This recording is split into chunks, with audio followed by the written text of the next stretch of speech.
Dear student, आप सबको बहुत वेलकम एक बार फिर हमारे YouTube channel last hope study पे। और आप लोगों के बहुत सारे मैसेजेस रिसीव हो रहे थे जिसमें आप लोगों ने ये कहा कि चैप्टर के एक्सरसाइज को सॉल्व किया जाए पहले। तो आज हमने इसी डिमांड को मद्देनज़र रखते हुए आज का हमारा जो लेक्चर है ये चैप्टर 1 की एक्सरसाइज के ऊपर है। तो अभी हम स्टार्ट करते हैं जी। अपना क्वेश्चन 1 मल्टीपल चॉइस क्वेश्चन है। पहले आई वाला क्वेश्चन है बेटे हमारे पास, which scientist first time observe periodicity in the element. तो जैसा कि हमने अपने पहले लेक्चर में भी डिस्कस किया हुआ है, तो चार ऑप्शन आपके पास गिवन है, न्यूलैंड, लॉथरमेयर, डॉब्राइनर और मेंडलीव। मेंडलीव ने हमें नो डाउट के जी पीरियोडिसिटी को डिस्कस किया, लेकिन इससे पहले ये काम जो है वो न्यूलैंड साहब ने किया। इसमें हमारा जो ऑप्शन 1 है, ए वाला ऑप्शन जो है, ये राइट आंसर बनता है, क्योंकि न्यूलैंड ने अपने टाइम में लॉ ऑफ ऑक्टेव बनाया था जिसमें element were arrange in ascending order of their mass and then those element which have similar properties they were repeating after regular interval. वो आप मेरा लेक्चर में भी वहाँ पे आपने देखा होगा, या आप दोबारा भी उसको रिव्यू कर सकते हैं। तो जी ये न्यूलैंड है।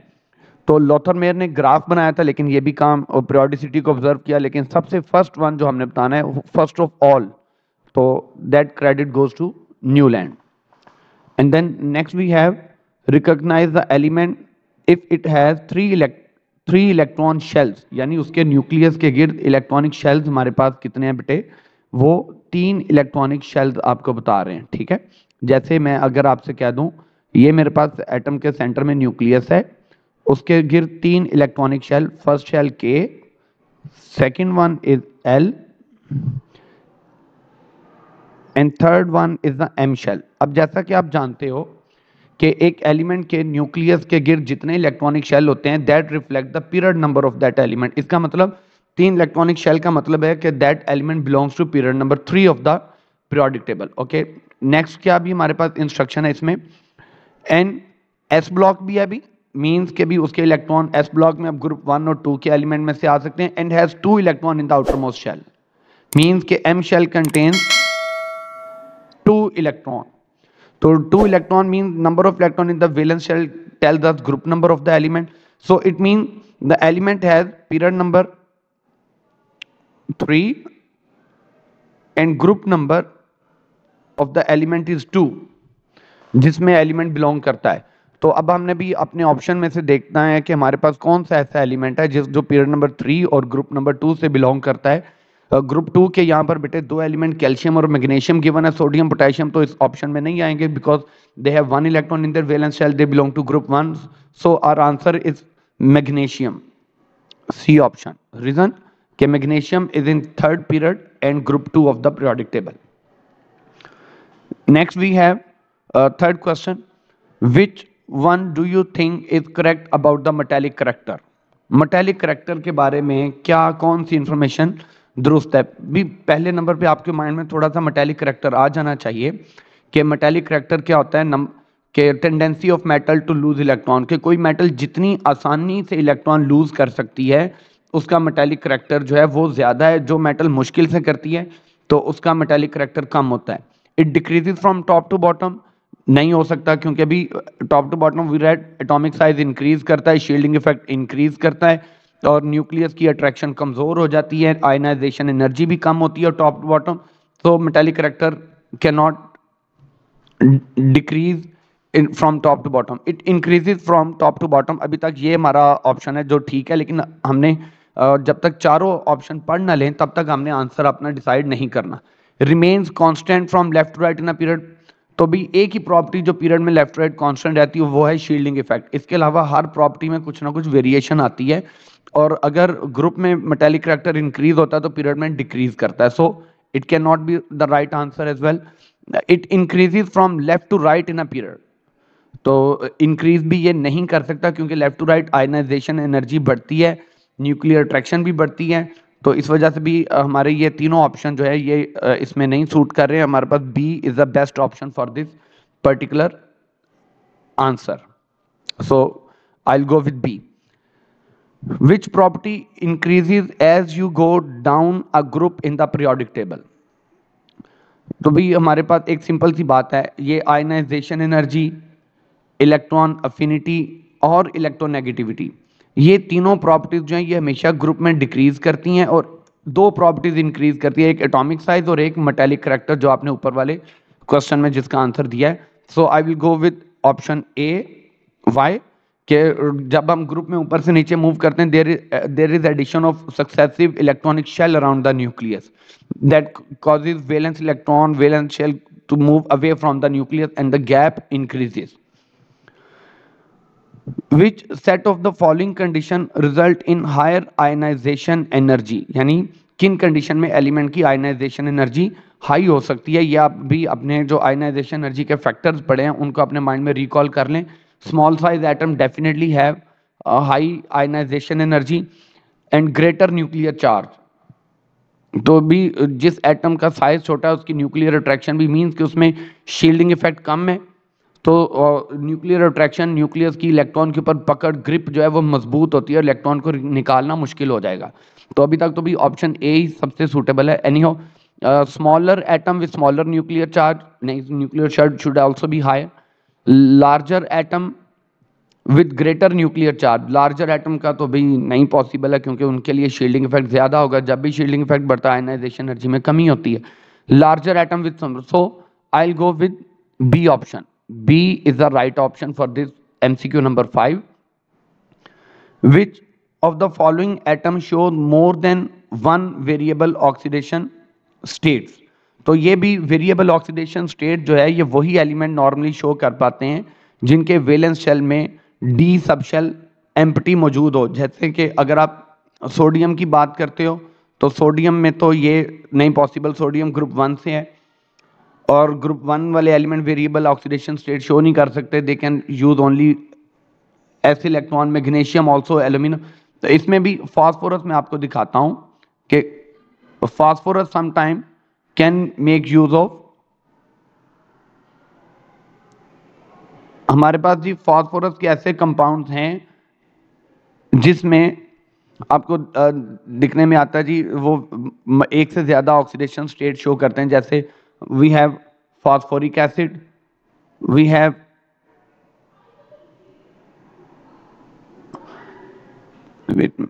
इसका colour change, we have H3PO4 is a compound of phosphorus where phosphorus has +5 charge. PCl3 is a compound of phosphorus where phosphorus has +3 charge. In the same way PH3 is a compound where phosphorus shows -3 charge. ये सारी capacity इनके अंदर इस वजह से है कि अगर आप फास्फोरस की इलेक्ट्रॉनिक कॉन्फ़िगरेशन देखो, we can write it is neon 10, 3s2, 3p3 and 3d in the valence shell is also available. That is not being used but it is vacant and it can be used by the atom when it promote its electron to the d subshell. हमारा chapter 2 के अंदर ना इसकी पूरी detail electronic configuration का topic आएगा, वहां पर जाके हमें पता चल जाएगा. मैं आपके साथ इसको माइंड में रखूंगा और आपके साथ इसको जरूर इस बात को वहां पे डिस्कस करूंगा कि ये वाले एलिमेंट जिनके वैलेंस शेल में डी सबशेल खाली पड़ा हो और उनके पास एस सबशेल में कुछ इलेक्ट्रॉन हो, ये इस इलेक्ट्रॉन को इधर से जंप लगवा के तो डी सबशेल में प्रमोट करके वेरिएबल ऑक्सीडेशन स्टेट शो कर सकते हैं. लाइक एक इलेक्ट्रॉन इधर से अगर शिफ्ट करता है तो इसकी इलेक्ट्रॉनिक कॉन्फ़िगरेशन चेंज होके 3s1, 3p3 and 3d1. Now it can show variable oxidation state. मैंने आपको इसकी एग्जांपल भी दिखा दी हैं जिनमें ये फास्फोरस जो है ये वेरिएबल ऑक्सीडेशन स्टेट शो करता है कंपाउंड के अंदर. So we will go with phosphorus. Which is correct general trend in variation of electron affinity in the group? Electron affinity it become less negative from top to bottom, means के ionization energy की value में जब आप ऊपर से नीचे move करते हो ग्रुप में तो कमी वाक़या होती है. लेस नेगेटिव मीन जैसे आप देखते हो फ्लोरीन टॉप एलिमेंट है, ऑक्सीजन की इलेक्ट्रॉन अफिनिटी EA1 जो है ये -1 41 40 50 के करीब है, और जो नीचे वाले एलिमेंट है उनकी इलेक्ट्रॉन अफिनिटी जो है वो -100 से भी कम है, ठीक है, 100 से ज़्यादा इनफैक्ट। तो ये भी इसमें हमारे पास ऑप्शन ए आ रहा है, it become less negative, mean कि इसके अंदर जो एनर्जी की जो एवोल्यूशन है वो ज़्यादा नहीं होती जब आप ग्रुप में ऊपर से नीचे मूव करते हो। तो वैसे भी मैंने आपको बोला है कि सिर्फ दो ही प्रॉपर्टीज़ हैं जो ग्रुप में टॉप टू बॉटम इंक्रीज होती हैं, उनमें मेटेलिक करैक्टर और एटॉमिक रेडियस है, बकिया प्रॉपर्टीज ग्रुप में डिक्रीज हैं। And oxidation number of sulphate ion, sulphur in sulphate ion SO4 minus. तो ये ना हमारा टॉपिक रिलेट करता है ऑक्सीडेशन नंबर से, जिसको आपने अपनी 10th क्लास में भी पढ़ा है, यहाँ पर फिर से आया है। तो मैं ये आपके साथ इधर शो कर देता हूँ, इसको हम कैसे कैलकुलेट करते हैं। We have to find out oxidation number of sulphur in sulphate ion. How can we do this? We will write formula of sulphate ion. This -2 should be on the other side of equal, and oxidation number of sulfur plus oxidation number of oxygen multiplied by 4 is equals to -2. Sulfur we want to calculate, it remains as it is, and oxygen we know it has -2 oxidation state. Now we can solve it. S minus 8 is equal to -2, and it will be now S is equal to -2 plus 8 is equal to +6. So here we have calculated that oxidation number of sulfur in this compound is +6. So there is no doubt other than this. Next we have second last MCQ. Which one is correct trend of variation of electronegativity? तो electronegativity भी remains, अगर मैं इसको नीचे से पढ़ूँ, remains constant वाला भी ये तो पॉसिबल नहीं है, सिर्फ शील्डिंग इफेक्ट रिमेन कांस्टेंट है पीरियड में, और कोई भी नहीं। नो डेफिनेट ट्रेंड, कभी कम कभी ज़्यादा, ये भी नहीं है। Increases from left to right, yes, electronegativity increases from left to right. Reason कि atomic size goes on decreasing, nuclear attraction goes on increasing, and tendency of an atom to attract pair of electron also increases. Most electronegative atom is fluorine, and that is available at the end of periodic table. Group 17 में है. Atomic radius generally dash across the period in the periodic table. तो भी atomic radius जो है that decreases from left to right in a period. So I guess one more is remaining. Sorry, 11. Which element has a highest ionization energy? तो ये आपके पास period number 3 के element लिखे हुए हैं, तो हर पीरियड में हमने पढ़ा हुआ है जनाब, noble gases they have highest ionization energy, they have complete octet, full stable electronic configuration, that's why they have highest ionization energy, most difficult to remove electron from noble gases. तो ये I hope कि आप लोगों ने इसको ज़रूर अच्छे से, मैंने कोशिश की है अपने लेक्चर में हर चीज़ को जहाँ पर सॉल्व करने की ज़रूरत हुई तो भी, अगर आपको अभी भी आपके माइंड में कोई और क्यूरी आए तो प्लीज़ आपने पूछने से, अपना क्वेश्चन रेज करने से हेजिटेट नहीं करना, आप ज़रूर क्वेश्चन करें, इंशाल्लाह वो हम ज़रूर उसको रिस्पॉन्ड करेंगे आपके क्वेश्चन को। अब हम नेक्स्ट मूव करते हैं अभी शॉर्ट क्वेश्चन की तरफ। Question number A, what is first ionization energy? Definitely भी इसमें हम क्या करेंगे, हमारे पास भी आयनाइजेशन एनर्जी की डेफिनेशन हम इसमें लिखेंगे। What is first ionization energy? Is the definition of ionization energy: energy needed to remove an electron from the valence shell of isolated gaseous atom, and will represent is delta HI, enthalpy for ionization energy. Sodium gaseous to moves to sodium ion after losing one electron, and it gains that amount of energy. And remember, when we are discussing first ionization energy, electron are removed from the neutral atom. So first ionization energy की निशानी यही है आपके पास कि भी electron should be the atom should be the neutral one. Next we have move to next question. Explain why sulfur has lower first ionization energy than phosphorus. Now remember, sulfur and phosphorus both belongs to same period.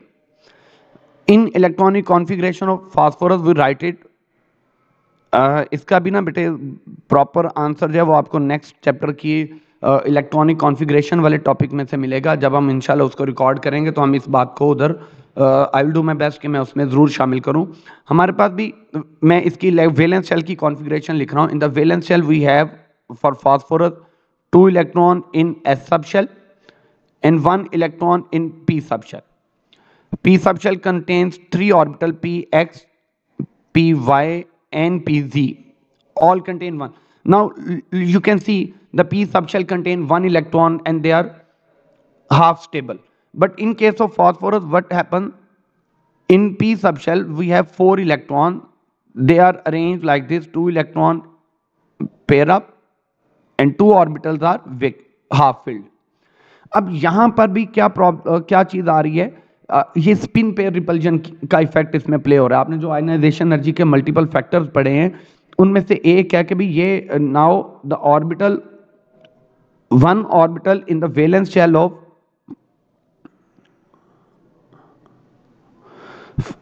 Sulphur contain paired orbital.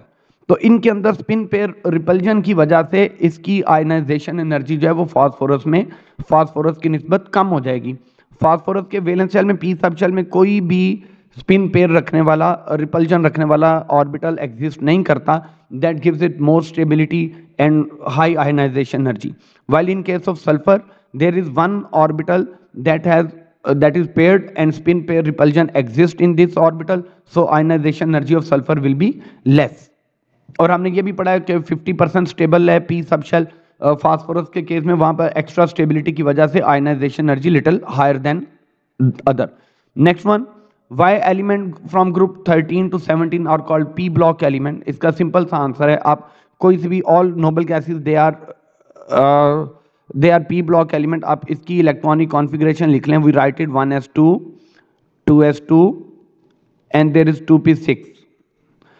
Those elements which have their valence electron in the p subshell, they are called p block element. And all those elements which are in this bracket of group 13 to 17, they are called p block element. They have valence electron in the p subshell. It should have been even 18 group is also p block element. Next we have, what are the factors that affect electronegativity? तो ये तो भी electronegativity को affect करने वाले factors के नाम है। आप इसको चाहो तो थोड़ा सा आप इसको अंदर हाईलाइट भी कर सकते हो।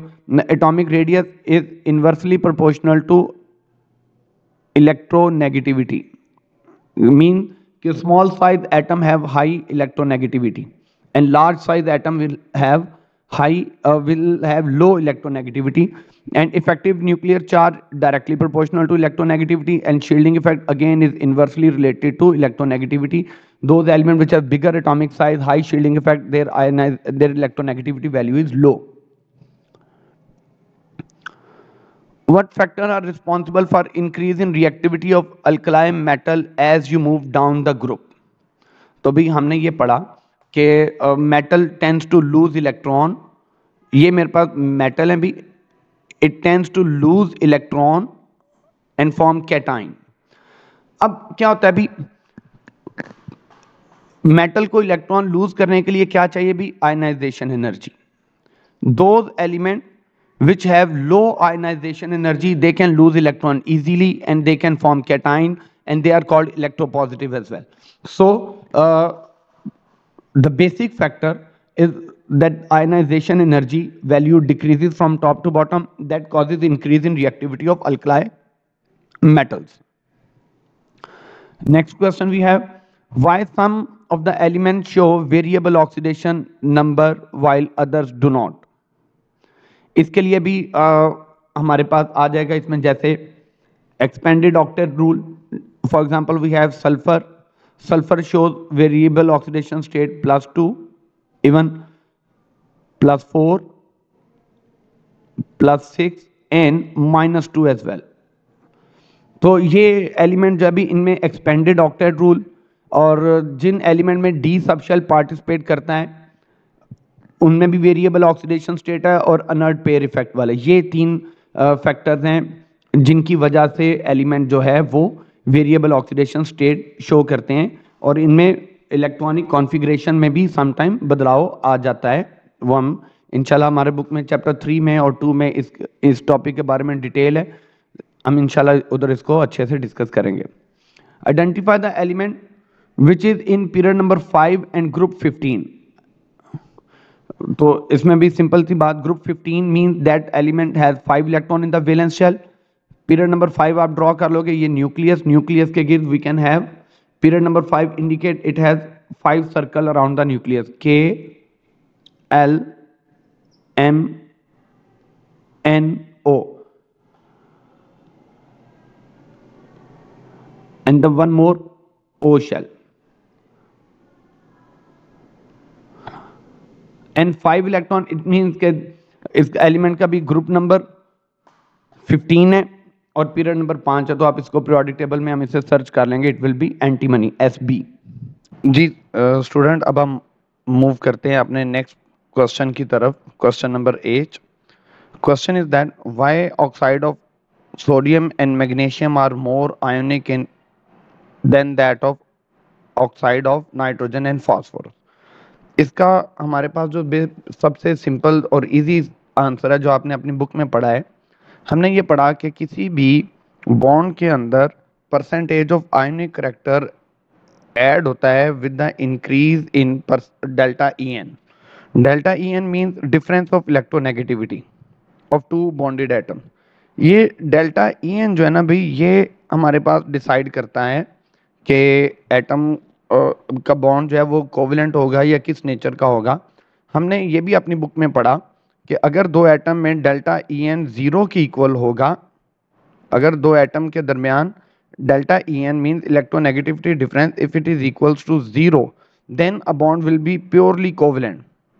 लाइक हाइड्रोजन के दरमियान इलेक्ट्रोनेगेटिविटी सेम है 2.2 to -2.2, delta EN is equals to 0, तो हमारे पास जो आंसर आएगा, जो कोवेलेंट बॉन्ड बनेगा, that will be purely covalent, 100% covalent. लेकिन अगर डेल्टा EN 0 ना हो तो एटम के दरमियान क्या होता है भाई, परसेंटेज ऑफ आयनिक करैक्टर जो है वो कोवेलेंट बॉन्ड के अंदर आना शुरू हो जाती है। इन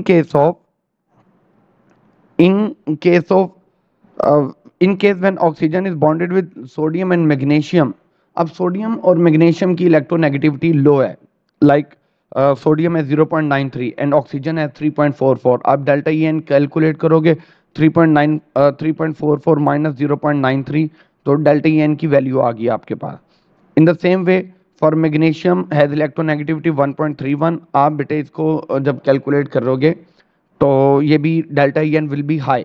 यहाँ पर मैंने फिगर दे के कैलकुलेशन नहीं की, क्योंकि उससे ना फिर आंसर बहुत लंबा हो जाता है, हमने उसको इतना लंबा ड्रैग भी नहीं करना, हमने विद इन टाइम लिमिट ही आंसर को ना वाइंड अप करना होता है।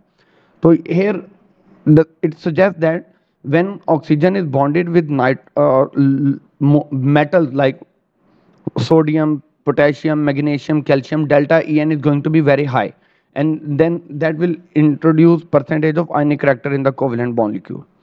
And when it is bonded with nitrogen and phosphorus, which are comparatively high electronegative atom, nitrogen has almost electronegativity equals to 3 and oxygen has 3.4, only 0.4 का difference आ रहा है delta EN, and phosphorus has 2.1, again the difference is low, so that's why with low delta EN value the percentage of ionic character is less. Move to part I. Give reason for different chemical reactivities of sodium and magnesium toward oxygen and chlorine. तो भी आपने ये बात पढ़ी है, oxygen sodium belongs to group 1, it is more reactive, low ionization energy, and magnesium is in group 2, comparatively less reactive and high slightly और higher ionization energy. तो reactivity difference यहीं पर आता है। आपको याद होगा मैंने आपको एक अपनी वीडियो में दिखाया था, सोडियम मेटल का पीस पानी में जब आप ऐड करते हो reaction is explosive, but reaction of magnesium in water is very calm and peaceful. It is not explosive, although magnesium also causes reduction, but it is not that much reactive. तो इसलिए इनके भी magnesium sodium का reaction जो है ये instant reaction होता है, low ionization energy, and magnesium के रिएक्शन कंपैरेटिवली स्लो है because of high ionization energy and less electropositive character. Why ionization energy of lithium is much less than that of helium? भाई simple सा question का answer है, हमारे पास helium has 1s2 electronic configuration, full stable valence shell, and lithium has 1s2 2s1। इसमें क्या है भी, शील्डिंग इफेक्ट भी ग्रेटर है और इलेक्ट्रॉनिक कॉन्फ़िगरेशन जो है सब शेल जो है वो भी स्टेबल नहीं है लिथियम में। Larger size as compared to lithium and high shielding effect and unstable valence shell subshell। इस वजह से भी इसमें सोडियम की आयनाइजेशन एनर्जी, लिथियम की आयनाइजेशन एनर्जी हमारे पास कम है। Now we move to K part. Ionization energy of beryllium Be, here we will read Be as beryllium, is higher than that of boron। Again इसमें electronic configuration का ही rule आ रहा है भी अंदर, 1s2 2s2। both beryllium and boron both are in the same period। beryllium has electronic configuration 1s2 2s2 and boron has 2s2 2p1। तो क्या आ रहा है अभी हमारे पास, beryllium का as sub shell completely filled है, more stable as compared to boron, so it will have high ionization energy, stability factor, stable electronic configuration factor is involved over here। What is common in sodium ion, magnesium ion and aluminum ion and fluoride? Both all contain 10 electron। Look, here we have sodium, it has 11 electron, but it is when cation, it means the valence shell, this electron has been lost, it has 10 electron now। If we talk about magnesium, it has 12 electron, when it is +2, it means electronic configuration 282, the valence shell 2 electron are lost, now it has 2 8 electronic configuration। Aluminum again +3, it has 283 electronic configuration, 13 proton number, so +3 means 3 electron removed from the valence shell, so it has 2 8। Neon already it contains 10, and fluoride on the other hand we have it is an anion, 9 electron, 2 7, and -1 means it has taken 1 electron from outside, now its latest electronic configuration is 2 8। And we name this sort of ions or particle which have same number of electron in the valence shell, we name them as isoelectric ions। So all these are isoelectric, same number of electron। अब हम आ चुके हैं अपने आज के आखिरी question के ऊपर, M part. Consider chloride of sodium, magnesium and phosphorus.